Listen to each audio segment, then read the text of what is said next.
बिस्मिल्लाहिर्रहमानिर्रहीम बोलते कालम के साथ मैं अमर रज़ा खान और मैंने खुशियाँ दे नाल अज चर गए ने हाल।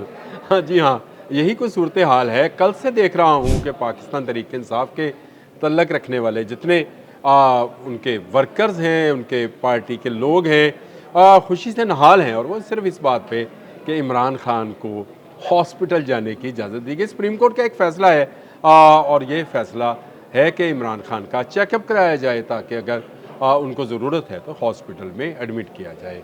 और ये कहा जा रहा है कि देखिए डट कर खड़ा है इमरान और नहीं हिला है इमरान। और अब सुप्रीम कोर्ट जो है उसको रिलीफ दे रही है। बहुत सारे जो है सोशल मीडिया अकाउंट से इस वक्त इस फैसले की तारीफ़ भी की जा रही है। ये वही अकाउंट्स हैं जो इससे पहले मुख्तलिफ फैसलों पर तनकीद करते रहे हैं और कहते रहे हैं कि ये जो अदालतें जो हैं वो इंसाफ करती नहीं हैं, लेकिन अब अचानक इनको याद आ गया कि ये इंसाफ है। अगर ये इंसाफ है तो फिर ये क्या है कि पिछले चंद माह में गवर्नमेंट और तहरीक इंसाफ जो है उनमें कुर्बत देखी जा रही है। आप कि बैरिस्टर गौहर से लेकर आप अपोजिशन लीडर तक आप देख लें, गवर्नमेंट जो है एक कदम बढ़ाती है तो ये चार कदम बढ़ाते हैं। दोनों एक दूसरे के करीब आते जाते हैं। यानी अब ये जो है वो जो अंग्रेज़ी में एक कहावत है कि there is no free lunch, ये कुछ ऐसा ही मामला है जो इमरान खान को रिलीफ देने के लिए कोशिश की जा रही है या दिया जा रहा है। गवर्नमेंट ने भी इस पर कोई ज़्यादा रेजिस्ट करने की जो है कोशिश नहीं की है। एक पिटिशन ज़रूर दायर कर दी है कि ये जो इस फैसले पर नज़रसानी की जाए और देखा जाए कि पहले मुआयना होगा। तो वैसे असल में फ़ैसले के अंदर भी यही है कि चेकअप कराया जाए हॉस्पिटल के अंदर और मेडिकल बोर्ड जो फ़ैसला करे उसके मुताबिक उनका इलाज कराया जाए। तो क्या इससे पहले इलाज नहीं हो रहा था? क्या इससे पहले मुलाकातें नहीं हो रही थी? लेकिन जो अब की मुलाकातें हैं और अब का इलाज है उसकी खुशी आपको बाजी नूरीन के चेहरे से ही समझ में आ जाती है कि ये क्या मामला है। तो आखिर कुछ तो है कि आपस में शीरो शक्कर हुआ चाहते हैं। कौन? हुकूमत और तहरीक इंसाफ वाले। और तहरीक इंसाफ उस एनआरओ को जिसको ये गाली समझा करते थे, उस एनआरओ को जिस पर ये कहा करते थे कि डट कर खड़ा है कप्तान, आज तैयार है कि उसको इतना एनआरओ ही दिया जाए कि वो हॉस्पिटल में आ जाए ताकि सज़ा के वो लंबे दिन जो अदालत की तरफ से दिए जा चुके हैं उसमें चंद दिन का रिलीफ मिले। और इसी को लेकर बहुत सारे व्लॉगर्स, बहुत सारे यूट्यूबर्स और बहुत सारे क्या कहा जाए सोशल मीडिया कर जो है, मीडिया कर सही लफ्ज़ है उनके लिए, सोशल मीडिया मैन नहीं, सोशल मीडिया कर, क्योंकि ये उनकी सोच मीडिया कर है। वो लोगों में ये भर रहे हैं कि अब खान हॉस्पिटल आया बानी तो उसके बाद ये बाहर भी आ जाएगा और फिर दोबारा से वही बहारें होंगी, वही चर्चे होंगे, वही सब कुछ होगा। तो ऐसा कुछ नहीं है। ये सब कुछ लो कुछ दो की बुनियाद पर हो रहा है। आखिर कुछ तो है जिसकी पर्दादारी है, आखिर कुछ तो है जिसके बायस इमरान खान को जो है ये रिलीफ दिया जा रहा है। बानी चेयरमैन पाकिस्तान तहरीक इंसाफ को ये अदालत की तरफ से मिलने वाला रिलीफ इंसाफ भी तो हो सकता है, ज़रूरी नहीं है।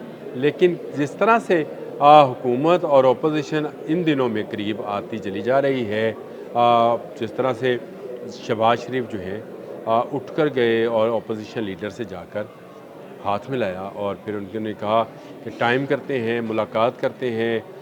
तारक फजल चौधरी का भी बयान आ गया कि बहुत जल्द मुलाकात के लिए जगह और वक्त का तयन कर लिया जाएगा अगले इलेक्शन कमीशन को। तो ये सारा लगता ये है कि ये जो जितना हंगामा रहता है, जितना शोर मचाया जाता है, वो सिर्फ वर्करों को एक दूसरे के ख़िलाफ़ उभारा जाता है।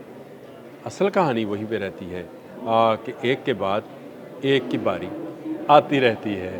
पहले दो थी फिर तीन हो गए, इससे क्या फ़र्क पड़ता है? एक बारी आएगी, फिर दूसरे की, फिर तीसरे की।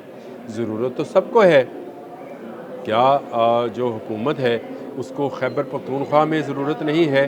और जो अपोजिशन है क्या उसको पंजाब में और सिंध में सियासत नहीं करनी है? तो ये सियासतदान असल में एक हैं। हाँ, किसी वक्त किसी पर बुरा वक्त आता है। 11 साल जरदारी रहे, नवाज शरीफ ने जेल काटी, अब इमरान खान ने भी काट ली, लेकिन ये फिर फैसला भी खुद ही करते हैं, इल्ज़ाम किसी और पर धरते हैं। ये आपस में मिल जाते हैं और मिलकर ये फैसला करते हैं कि इन्होंने अब किसको रिलीफ देना है। और आप देख लें जो आम वर्कर है वो बेचारा ये कहता रहा कि कहीं कंप्रोमाइज़ नहीं होगा, खान डट कर खड़ा रहेगा। कंप्रोमाइज़ भी हो गया, डट कर खड़ा भी नहीं रहा जा रहा, क्योंकि बेड पे लेटना है, डट कर खड़ा नहीं हुआ जा सकता। और लोग जो हैं ये कहते थे, कस्में उठाया करते थे, हलफ दिया करते थे कि ना ढील लेंगे ना डील लेंगे, ये तो सिर्फ नवाज शरीफ लेता है, ये जरदारी लेता है। आज वही ढील और डील दोनों कबूल हैं। किसको? पाकिस्तान तहरीक इंसाफ के वर्कर तो। और इस पर बाकायदा मैंने शुरू में कहा कि आज खुशियां दे नाल मैनू चरगे ने हाल लुडियाँ डाली जा रही हैं, खुशियां मनाई जा रही हैं, एक दूसरे को मुबारकबादें दी जा रही हैं। ज़रा सोशल मीडिया तो खोलिए, ज़रा देखिए तो सही कि क्या सूरत हाल है। तो क्या इसमें आपको कहीं गवर्नमेंट की तरफ से कोई ऐसा हार्श पॉइंट ऑफ व्यू नज़र आता है कि जी हम जो है किसी सूरत डील नहीं देंगे, ढील नहीं देंगे। ये सब एक ऐसा लगता है जैसे मिली भगत वाला काम है। और इसमें से अगर कोई पिसता है, कोई दबता है, कोई लड़ता है, कोई मरता है, तो वो बेचारा वर्कर है जो अपने लीडर के लिए गालियाँ भी खा रहा होता है, गालियाँ निकाल भी रहा होता है। वो कह रहा होता है कि जो है मैं जो है मेरा लीडर जो है वो तो कभी कंप्रोमाइज़ नहीं करता, ना कभी डील करता है, ना कभी डील लेता है। लेकिन अब मौजूदा सूरत हाल में लगता ये है कि पाकिस्तान तहरीक इंसाफ घुटनों पर आ गई है। अब वो डील लेने को भी तैयार है, ढील लेने को भी तैयार है। ज़रा लंबा अरसा लगा, लेकिन फिर आखिरकार वही रवायती सियासत है, वही रवायती सियासतदान है और वही रवायती फ़ैसले हैं। कोई तब्दीली नहीं है, स्क्रिप्ट भी वही है और इस पर अमल करने वाले भी वही हैं, और स्क्रिप्ट को बनाने वाले भी यही हैं।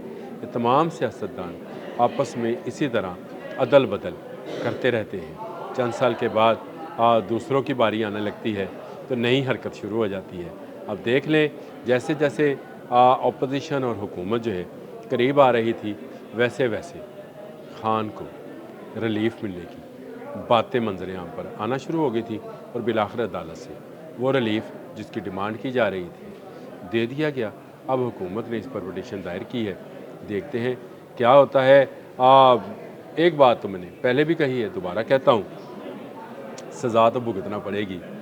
हाँ, चंद दिन हॉस्पिटल में आपको आराम और आसाइश के ज़रूर मैसर आ जाएंगे, इसके अलावा इसमें से कुछ निकलने वाला नहीं है। अब तक के लिए इतना ही। अल्लाह हाफ़िज़।